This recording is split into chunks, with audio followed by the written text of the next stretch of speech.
ایک دن ایک جنگل میں ایک شیر کو گدھا ملا۔ شیر نے گدھے سے کہا، میں اس جنگل کا بادشاہ ہوں اور سبھی جانور مجھ سے ڈرتے ہیں۔ گدھے نے شیر کی بات پر یقین نہ کیا اور شیر کو کہا کہ وہ بھی اس جنگل کا بادشاہ بن سکتا ہے۔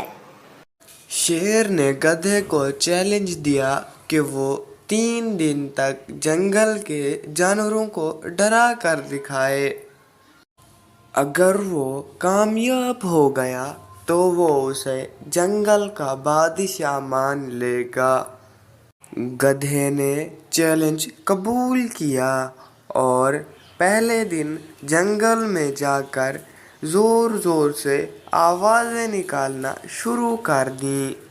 یہ دیکھ کر جنگل کے جانور ڈر گئے اور وہاں سے بھاگ گئے۔ پہلے دن تو کچھ جانور ڈر کر بھاگ گئے۔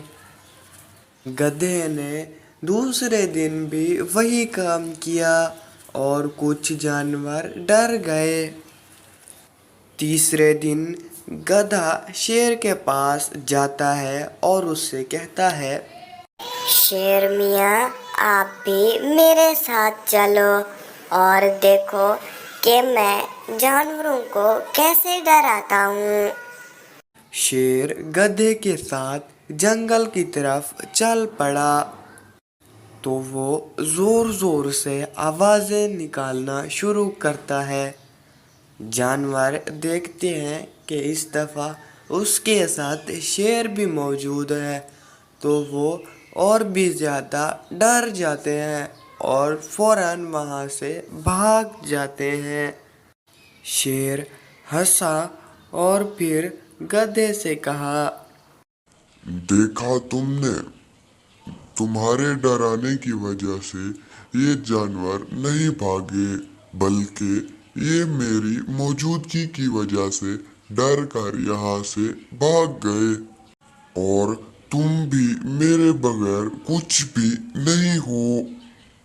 دوستو، ہمیں اس کہانی سے یہ سبق ملتا ہے کہ طاقت اور خوف کا حقیقی ماخذ وہی ہوتا ہے جو صرف حقیقی طاقت اور رعب کا ماخذ ہوتا ہے، نہ کہ وہ جو صرف طاقتور ہونے کا دعویٰ کرتا ہے۔